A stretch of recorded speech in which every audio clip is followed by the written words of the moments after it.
Welcome to the Deep Dive, where we explore those questions you maybe didn't even know you had. Today, we're looking at an ingredient that, honestly, probably gets overlooked in serious food and wine chats. But it secretly holds, well, incredible power for pairings. That ingredient, corn. Corn, yeah, it sounds so simple. Right, you think sweet, starchy, maybe a side dish. Comfort food. But what if it's actually one of the most versatile, most wine-friendly foods out there? That's our mission today.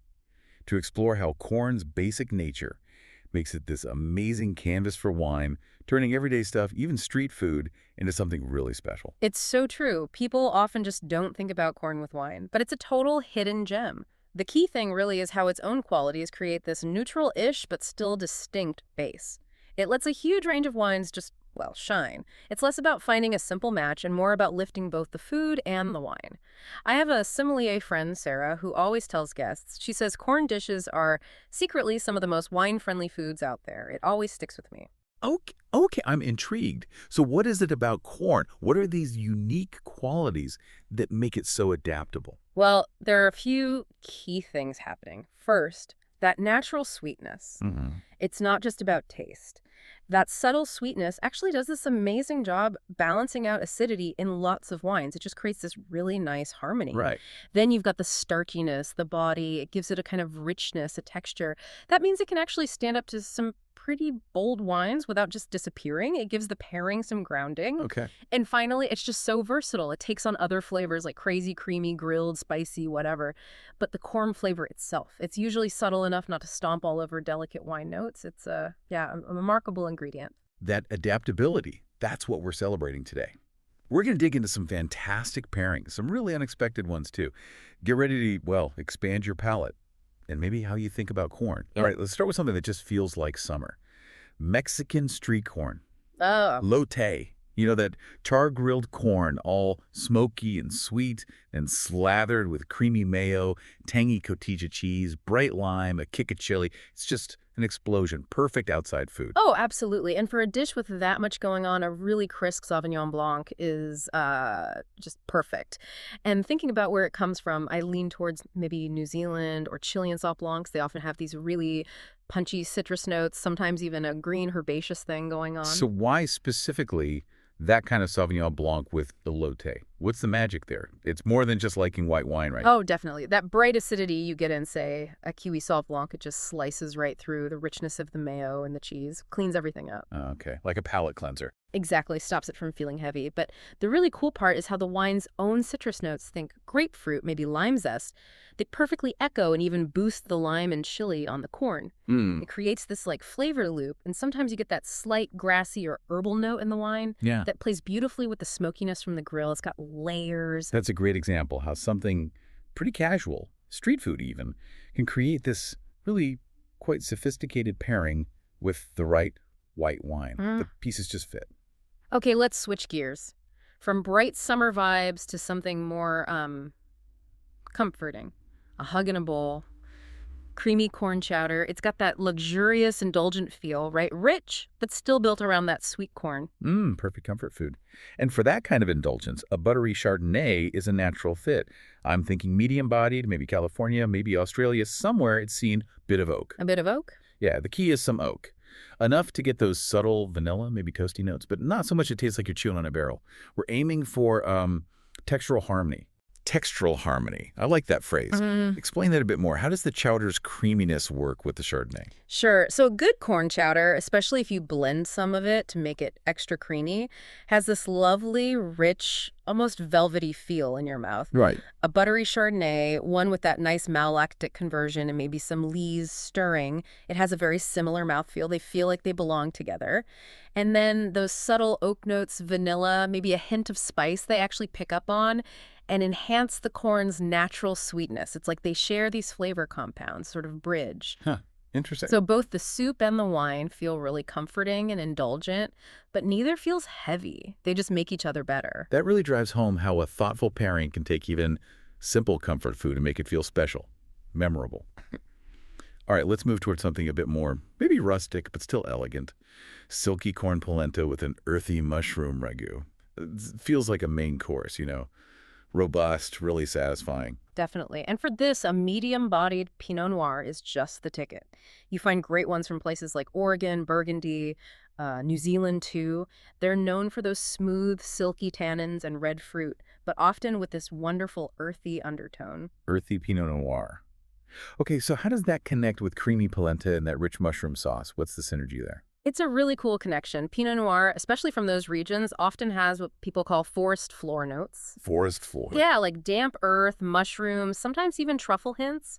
Those aromas and flavors just naturally vibe with the earthy mushrooms in the ragu. It's an instant harmony, almost primal. Wow. Okay. Then the polenta itself, being so smooth and creamy, offers this beautiful textural contrast to the wine's structure and its acidity. And that acidity is key too. It cuts through the richness of the ragu, keeps every bite feeling fresh and lively. It's a fantastic mix of earthy depth and, well, elegance. That's a lovely way to put it. It really shows how corn, in the form of polenta here, can be the base for something truly sophisticated and soul-satisfying.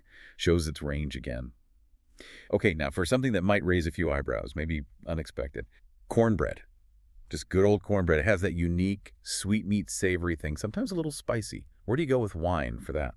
For cornbread, I'm actually reaching for a fruit-forward California Zinfandel. Zinfandel. Really? Yeah, specifically look at zins from places like Lodi or Dry Creek Valley. They often have this lovely, jammy, dark fruit, but also hints of pepper and spice.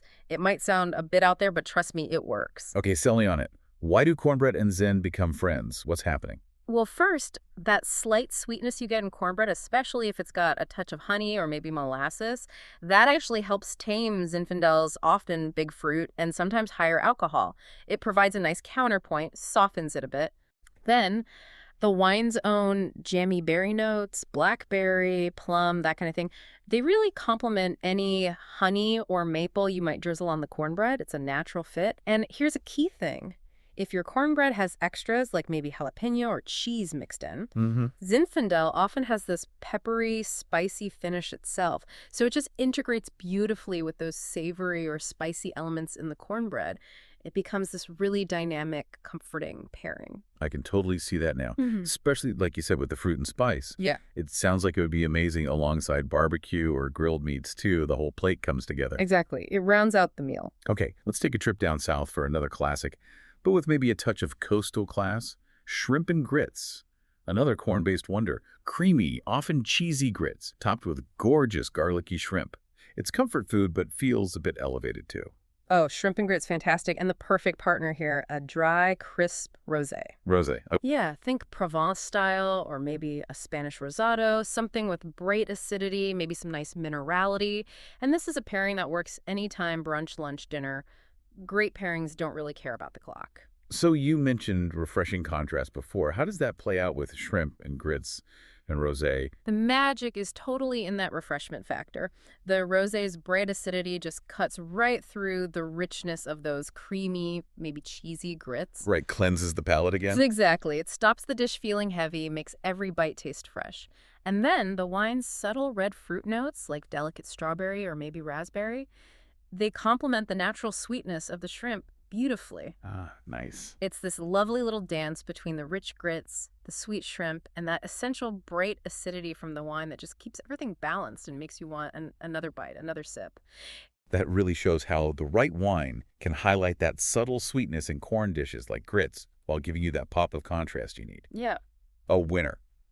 All right, buckle up for maybe the most fun pairing of all. Seriously playful. Buttery popcorn and sparkling wine. It sounds so casual, right? Movie night snack. But you're saying there's real flavor science behind it. Salt, butter, bubbles.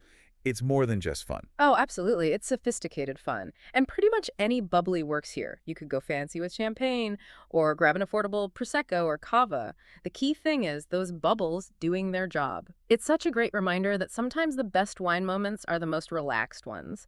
It makes this one of the most satisfying and frankly accessible pairings out there. Okay, so beyond just, bubbles being fun, why do popcorn and sparkling wine click so well? What's the science bit? Yeah, it's actually brilliant how it works. First, those bubbles, the effervescence, they literally scrub your palate clean. They lift the butter and salt off your tongue between bites. Oh, wow. So it's like a constant reset button. Every handful of popcorn tastes bright and fresh. Then, especially in traditional method sparklers, champagne, cava, that sort of thing, you get these Lovely, yeasty, maybe brioche or nutty notes from aging on the lees. Right, I know those notes. Well, those savory, toasty characters actually echo the popcorn's own kind of toasted, slightly nutty flavor. They complement each other.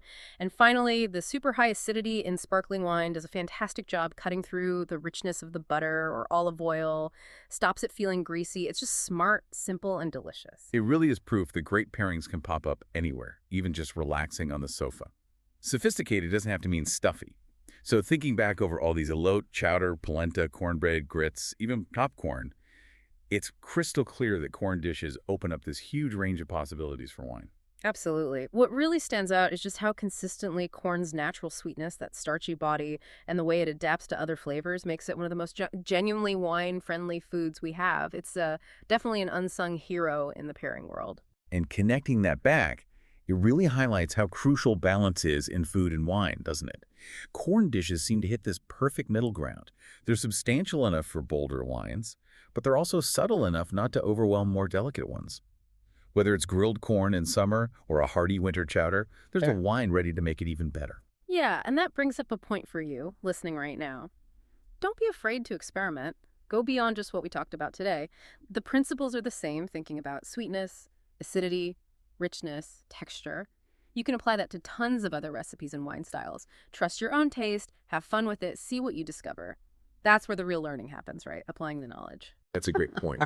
So here's a final thought to chew on. If a simple grain like corn can unlock this incredibly diverse, even sophisticated world of wine pairings, what other humble ingredients might be hiding in plain sight in your kitchen? What other everyday foods have you maybe overlooked when thinking about your next food and wine adventure? Something to explore. Thanks for joining us on this deep dive. Until next time, keep exploring, keep tasting, and keep finding those surprising connections.